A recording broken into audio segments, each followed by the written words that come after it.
सुप्रभात। मैं Neetu Pandey D V. Nandraj public school की हिंदी शिक्षिका हूँ।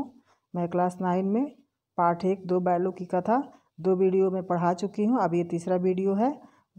तो दूसरे वीडियो में हमने कांजी हाउस तक पढ़ाया था कि उसको जो दोनों बैल थे वह कांजी हाउस में यानी कि पशु को कैद करने की जगह थी, उसमें उसको ले जाया गया। अब उसके बाद देखते हैं कि हीरा मोती की क्या दशा होती है उस पशु की कैद करने में।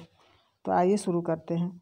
कांजी हाउस में अनेक जानवरों जो हैं वह मुर्दे की तरह भूखे प्यासे पड़े हुए थे। जो जानवरों को कैद करके रखने वाला था उससे बहुत सारे पशु थे और वह मुर्दे की तरह एकदम पड़े हुए थे। तो रात्रि को हीरा ने दीवार की मिट्टी चाटनी शुरू कर दी। जब दोनों को पकड़ करके जो उसका मालिक है वह बंद कर दिया था, तो दोनों ने क्या किया कि दीवार को चाटना शुरू कर दिया। दीवार जो थी वह मिट्टी की थी। तभी उसे एहसास हुआ कि दीवार कच्ची है, थोड़ी मेहनत से टूट जाएगी।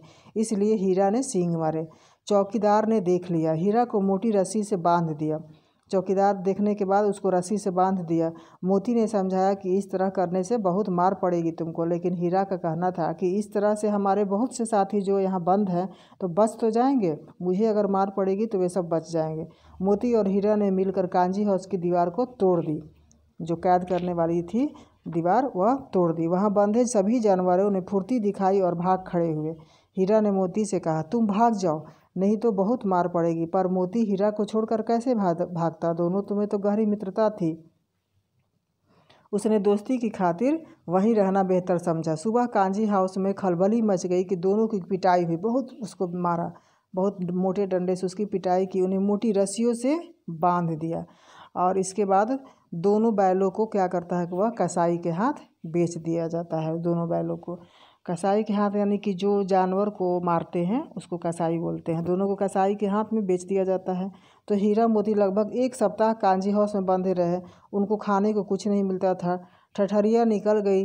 दिन भर ठठरिया यानी कि उनकी हड्डियां दिखाई देने लगी। एक बार कोई आकर उन्हें पानी पिला जाता था। एक दिन वे दोनों क्या करे, दढ़ियल कसाई के हाथों को बेच दिए गए।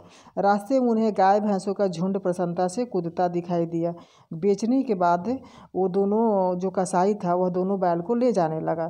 तो जब ले जाने लगा तो रास्ते में उसको बैलों की बहुत सारे पशुओं की उसे झुंड दिखाई देने लगी। तो वह आपस में वो दोनों सोचने लगे कि दो साथियों को कसाई के हाथ में देखकर इन्हें दुख नहीं हुआ। वो पशुओं के बारे में सोच रहे थे कि इन्हें हम लोगों दोनों को देख करके इन लोगों को कष्ट नहीं हुआ कि ये कितने जो बैल हैं वो पकड़ करके कसाई लेके जा रहा है और इन लोगों ने कुछ नहीं किया, ये सब स्वार्थी है। दूसरे पशु के बारे में हीरा मोती सोच रहे हैं। तो हीरा मोती जो है वह इस तरह जाते जाते उनको रास्ते में क्या किए कि वह कसाई जब उन्हें धकेला जा रहा था तब उन्हें एहसास किया, आगे की तरफ जब ले जा रहा था कसाई तो उन्हें एहसास हुआ कि अरे ये तो रास्ता जो है वह हमारा जाना पहचाना हुआ है, यानी कि वह रास्ता जो उनके मालिक घर जाता था, झूरी के यहाँ जाता था। तो हीरा मोती ने क्या किया कि दढ़ियल के साथ जाते जाते समय हीरा मोती को रास्ता पहचानने लगा। वह तेज़ी से भागे और झूरी के घर के पास पुराने थाने पर जा खड़े हुए।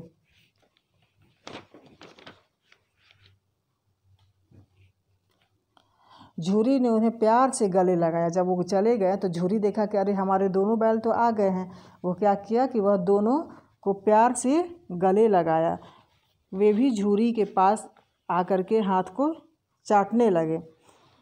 पीछे से आकर दढ़ियल ने बैल की रस्सिया को पकड़ ली, पर मोती ने सींग मारा और दढ़ियल फिर सिर पर पाँव रख करके भाग गया। जो दढ़ियल वहाँ से जो उसका कसाई था वह भाग गया। झूरी ने प्यार से नादों में खली चोकर दाना एवं भूसा को भर दिया। झूरी को बहुत दिन के बाद बैलों को देखा था तो वह दोनों बैलों को नादों में पूरा भर दिया। अब दोनों मित्र प्रसन्न होकर के इत्मीनान से चारा खाने लगे, क्योंकि अब तो उनको कहीं नहीं जाना था। गांव भर में दोनों की खूब बहुत प्रशंसा होने लगी। मालिक ने आकर के बड़े प्यार से दोनों को माथे चूम लिया। तो इस तरह आप लोगों ने देखा कि ये जो दोनों बैल जो भागे थे वह भी प्यार के भूखे हैं और वह दोनों अपने लास्ट में मालिक के पास ही आ जाते हैं। तो इस कहानी में यह भी बताया गया है कि सच्चा मित्र संकट के समय भी साथ रहता है, साथ में नहीं छोड़ता है, एक साथ दोनों रहता है। और एक ये भी हमें यह कहानी के पढ़ने से समझ में आया कि बुरे समय में भी मित्र की सहायता करनी चाहिए। स्त्री का सम्मान करना चाहिए। विपत्ति के समय बल बुद्धि काम ना आए तो बुद्धि का प्रयोग करना चाहिए। मनुष्य को न कि अपने पालतू पशु बल्कि अन्य पशुओं से भी प्रेम पूर्वक व्यवहार करना चाहिए। अन्याय के विरुद्ध संघर्ष करना चाहिए। इस कहानी में लेखक जीव के भोले भाले सीधा साधा होने की दुर्दशा को दिखाया है, मूर्खता को नहीं दिखाया गया है। तो ये पाठ जो है यहीं सब पर समाप्त होता है। धन्यवाद।